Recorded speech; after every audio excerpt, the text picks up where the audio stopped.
Então, uma questão que eu trago aqui para você é o seguinte: inspire-se antes de construir o seu material.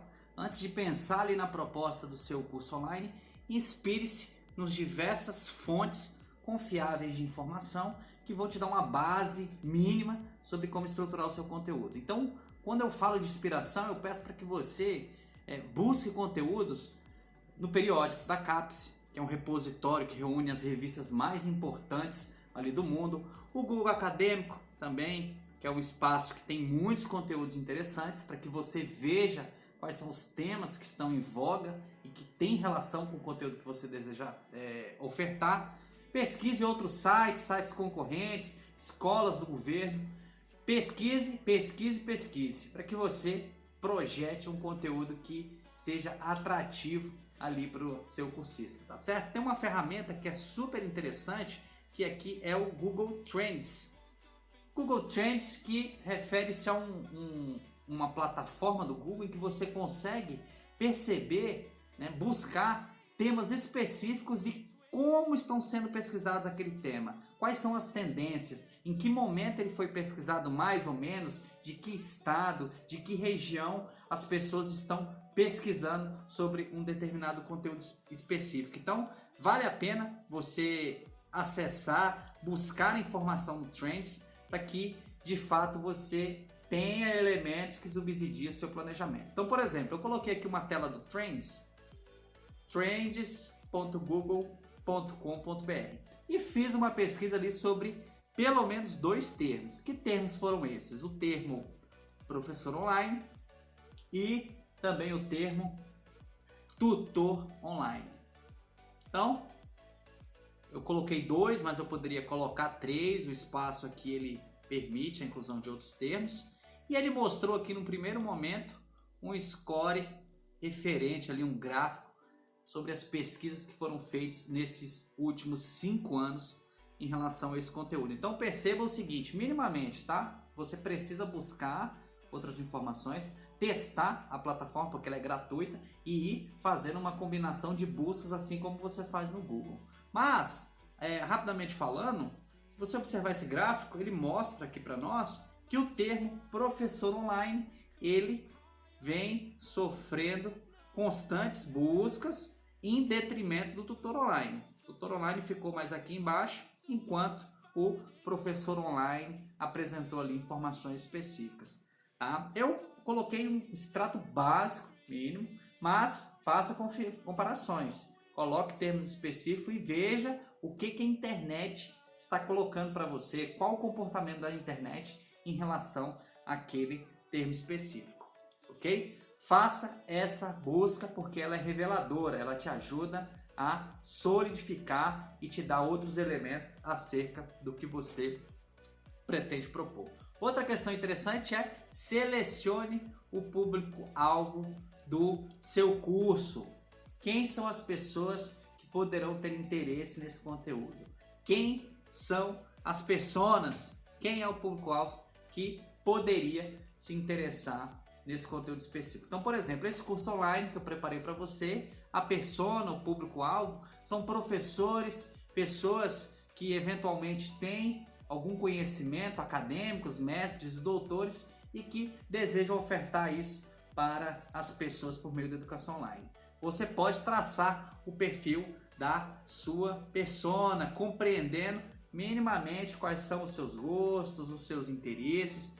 Isso não é um exercício literalmente na cara do gol, totalmente fácil. Você precisa pesquisar e reunir esses elementos para que você trace, vamos dizer assim, um perfil mínimo, básico, para que você direcione ali o seu treinamento, a sua capacitação online para quem é esse indivíduo. Então, por exemplo, tem conteúdos em que você vai adotar um diálogo coloquial, um diálogo ali recheado de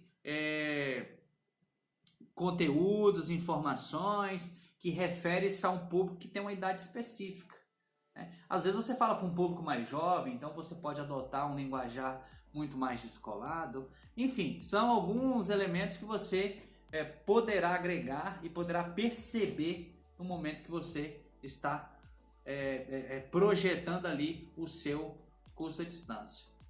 Ok? Então, pense nesse público-alvo, quem são as pessoas que eventualmente compraria o seu curso à distância, para que você pense minimamente sobre quem é o público que você vai entregar. Então, por exemplo, eu tenho um exemplo aqui que foi criado no material em que eu coloco um específico público-alvo ali nesse meu exemplo. Público-alvo: homens e mulheres com idade entre 20 e 65 anos, casados, solteiros, com formação superior, com a renda média, eu coloquei ali de pelo menos R$ 5.500 reais, e que buscam ali formas de aumentar a sua renda a partir da oferta de cursos online. Por outro lado, eu coloquei aqui o exemplo de persona, em que eu caracterizo um indivíduo especificamente. Nesse caso, eu coloquei o exemplo do Heitor. É um sujeito que tem 33 anos, é professor, possui uma carreira consolidada na iniciativa privada e vive investindo ali em cursos online para potencializar o seu aprendizagem. Estuda no seu tempo, é uma característica muito importante na educação à distância. As pessoas querem ter autonomia para estudar à noite, no intervalo do trabalho, no final de semana ou quando é possível. Importante você pensar nesse contexto e traçar minimamente, como eu fiz aqui, público-alvo e persona, certo? Então, o público-alvo diz respeito às características gerais de um determinado público, enquanto a persona é uma caracterização ali direta, definida daquele indivíduo, que nos ajuda a conhecer um determinado perfil, certo? São elementos que são essenciais.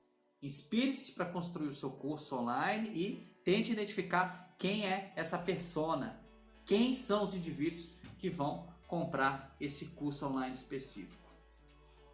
Ok? Um outro ponto interessantíssimo que eu trago aqui para você é a escolha do seu nome do seu curso online. Então você se inspirou, pensou na persona, no público, então escolha um nome atrativo para esse curso.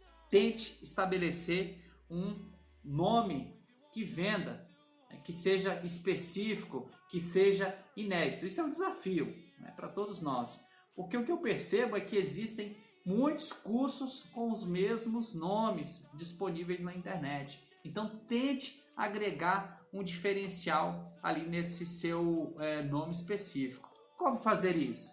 Por meio de inspirações, por meio de pesquisas de mercado em outros sites específicos, tá certo? Inspire-se no site, por exemplo, da Amazon. A Amazon, na sua loja de livros e de produtos, traz ali clássicos, trazem capas específicas, conteúdos que podem te ajudar a pensar minimamente sobre um nome inédito para o seu curso online. Pense o seguinte: coloque-se no lugar do seu potencial cursista. Uma vez que ele vê o seu curso, vê o nome sendo anunciado, como ele vai reagir, como ele pode se interessar em adquirir o seu curso ou assistir ali a sua videoaula.